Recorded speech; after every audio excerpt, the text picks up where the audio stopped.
Welcome to special analysis. SC వర్గీకరణకు ఇవాళ supreme court ఆమోదం తెలుపుతూ సంచలన తీర్పు ఇచ్చింది.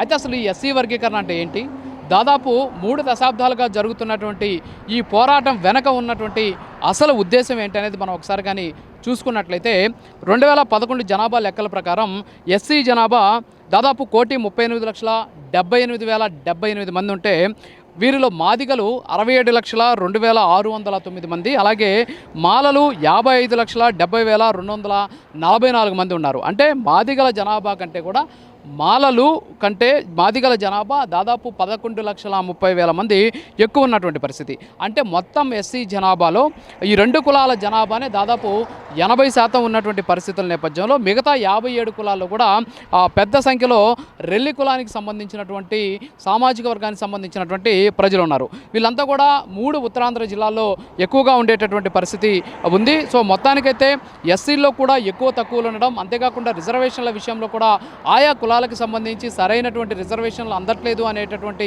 వాదన ఎప్పటి నుంచో వ్యక్తమవుతూ ఉన్నటువంటి నేపథ్యంలో బీసీల్లో ఏ విధంగా అయితే ఏబిసిడి అనేటటువంటి వర్గీకరణ ఉందో అలాగే ఎస్సీల్లో కూడా ఏబిసిడి వర్గీకరణ తీసుకురావాలి అని చెప్పేసి మందకృష్ణ మాదిగ ఎంఆర్పిఎస్ పేరుతోటి మాదిగ రిజర్వేషన్ పోరాట సమితి పేరుతోటి ఆయన ఒక ఉద్యమాన్ని స్టార్ట్ చేసి దాదాపు 30 ఏళ్ళుగా దాని మీద ఆయన పోరాటం చేస్తూ వస్తూ ఉన్నటువంటి పరిస్థితి. దీనికి ప్రధానమైనటువంటి కారణం ఏంటంటే మాదిగల జనాభా అధికంగా ఉన్నప్పటికీ కూడా విద్య, ఉద్యోగ, రాజకీయ, సామాజిక అంశాల్లో మాత్రం వెనకబడి ఉన్నారు. ఎస్పెషల్లీ 70% ఉన్నటువంటి మాదిగ, అలాగే మాదిగ ఉపకులాలు 10% రిజర్వేషన్లు అనుభవిస్తూ ఉంటే 30% ఉన్నటువంటి మాలలు దాదాపు 90% వరకు కూడా రిజర్వేషన్లు అనుభవించడం ద్వారా మాదిగలకు ఎక్కువగా అన్యాయం జరుగుతుంది. కేవలం మాదిగలే కాదు, మిగిలినటువంటి దాదాపు 57 కులాలన్నీ కూడా ఇంకా అణగారినటువంటి వర్గాలుగానే ఉన్నటువంటి పరిస్థితి. మరి ఈ నేపథ్యంలోనే రిజర్వేషన్లు అందరికీ కూడా అందాలి కాబట్టి జనాభా ప్రాతిపదికన ఉన్నటువంటి పరిస్థితులకు అనుగుణంగా కులాల మధ్య వర్గీకరణ జరగాలి అనేటటువంటి ఏకైక ఉద్దేశంతో మందకృష్ణ మాదిగ ఈ పోరాటాన్ని ప్రారంభించినటువంటి సిచ్యువేషన్ ఉంది.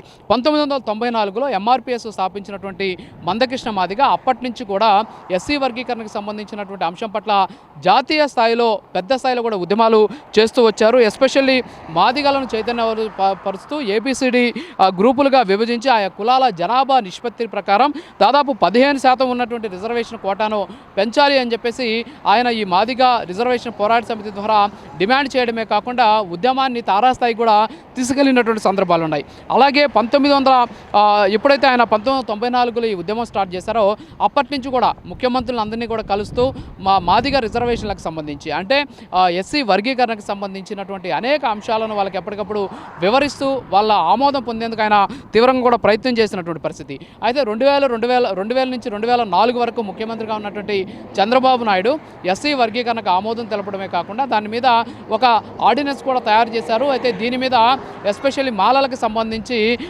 అప్పట్లో మాల మహానాడు హైకోర్టును ఆశ్రయించింది.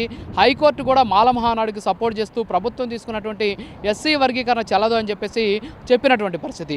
ఆ తర్వాత ప్రభుత్వం సుప్రీంకోర్టును ఆశ్రయించింది. సుప్రీంకోర్టులో 5 సభ్యులతో ఉన్నటువంటి ధర్మాసనం కూడా ఏదైతే విచారణ అనంతరం వర్గీకరణ వ్యతిరేకించడంతో పాటు వివక్ష వెనుకబడిన వాళ్ళందరినీ కూడా ఒకే సామాజిక వర్గం అంటే ఒకే కేటగిరీలో ఉంచాలని చెప్పేసి అప్పట్లో ఆదేశించడంతో పాటు హైకోర్టు ఇచ్చినటువంటి తీర్పుని సుప్రీంకోర్టు సమర్థించినటువంటి పరిస్థితి. అయినప్పటికీ కూడా అప్పటి నుంచి కూడా ఇంకా ఉద్యమాలని మరింత రెట్టింపు చేసి మందకృష్ణ మాదిగ ఉద్యమాలని పెద్ద ఎత్తున నిర్వహిస్తూ వచ్చినటువంటి పరిస్థితి.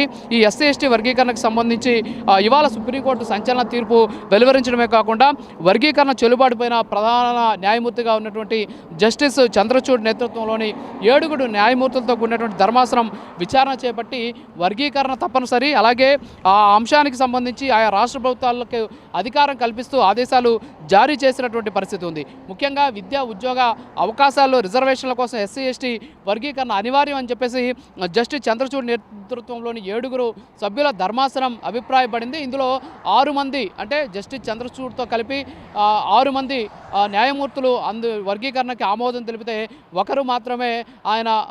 న్యాయమూర్తి మాత్రమే తనకు సంబంధించినటువంటి అభిప్రాయాన్ని వేరుగా చెప్పినటువంటి సిచ్యువేషన్ అయితే ఉంది. సో మొత్తానికి ఇవాళ జరిగినటువంటి సుప్రీంకోర్టు ఇచ్చినటువంటి తీర్పు ఏదైతే ఉందో దీని పట్ల మాదిగలంతా కూడా చాలా ఆనందం కూడా వ్యక్తం చేస్తున్నారు. తెలియజేస్తూ ఉన్నారు. ఎందుకంటే 3 దశాబ్దాలుగా జరుగుతూ ఉన్నటువంటి పోరాటానికి తెర పడడమే కాకుండా ఇటీవల కాలంలో మందకృష్ణ మాదిగ పోరాటాల ద్వారా కాకుండా ఆయా ప్రభుత్వాలకు సంబంధించినటువంటి పెద్దలతోటి సాన్నిహిత్యంగా ఉంటూ ఎస్పెషల్లీ ఎస్సీ వర్గీకరణకు సంబంధించినటువంటి ప్రధాన ఉద్దేశాలను వాళ్ళకి వివరిస్తూ ముందుకు సాగినటువంటి పరిస్థితి. ఇందులో భాగంగానే గత ఏడాది హైదరాబాద్లో మోడీ పాల్గొన్నటువంటి మాదిగ విశ్వరూప మహాసభకు ప్రధానమంత్రి నరేంద్ర మోడీ రావడం కావచ్చు. ఆ రోజే ఆయన ఎస్సీ వర్గీకరణకు మద్దతు కూడా తెలిపినటువంటి పరిస్థితి. సో అప్పటి నుంచి కూడా మాదిగ రిజర్వేషన్ జరగబోతోంది అనేటటువంటి అనేక ఊహాగానాలు ప్రచారం జరిగినప్పటికీ కూడా చివరకు మాదిగ పోరాటానికి ఇవాళ సుప్రీంకోర్టు కూడా మద్దతు తెలపడమే కాకుండా వాళ్ళు తీర్పుని వెలువరించారు. ఖచ్చితంగా ఎస్సీ వర్గీకరణ జరగాలి, ఎస్సీ వర్గీకరణతోనే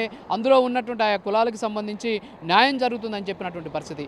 అంటే దాదాపు 3 దశాబ్దాలుగా జరుగుతూ ఉన్నటువంటి ఈ పోరాటం ఏదైతే ఉందో ఈ పోరాటానికి ఇవాల్టితోటి తెరపడినటువంటి పరిస్థితి ఉంది. ఎస్పెషల్లీ ఎస్సీల్లో ఏబిసిడి వర్గీకరణ చేపట్టినట్లయితే అందులో ఉన్నటువంటి 57 కులాలు ఏవైతే ఉన్నాయో వీళ్ళందరికీ కూడా ఎస్పెషల్లీ రిజర్వేషన్లకు సంబంధించినటువంటి ఫలాలు అందేటటువంటి అవకాశాలు ఉన్నాయి. కేవలం ఒకే వర్గానికి ఇప్పటి వరకు కూడా ఫలాలు అందుతూ వచ్చినటువంటి పరిస్థితి. రాజకీయంగా, సామాజికంగా, విద్యాపరంగా కూడా చాలామంది చాలా కోల్పోయినటువంటి పరిస్థితి ఉంది. అయితే ఇవాళ ఇచ్చినటువంటి తీర్పు ఖచ్చితంగా మాదిగలతో పాటు మిగిలిన 57 కులాలు ఏవైతే ఉన్నాయో వాళ్ళకి కూడా భవిష్యత్తులో రిజర్వేషన్ల శాతం పెరగడంతో ఖచ్చితంగా విద్య, ఉద్యోగ, రాజకీయ, సామాజిక అంశాల్లో ఖచ్చితంగా వాళ్ళకి ఒక రకమైనటువంటి అండ దొరికింది అనేది మాత్రం స్పష్టంగా చెప్పొచ్చు. సో మొత్తానికి 3 దశాబ్దాల పోరాటానికి తెరపడినటువంటి పరిస్థితి. సో మొత్తానికి ఎస్సీ వర్గీకరణ వెనక ఉన్నటువంటి ప్రధాన ఉద్దేశం ఇది అనేది ప్రతి ఒక్కరు కూడా తెలుసుకోవాల్సినటువంటి అవసరం ఉంది.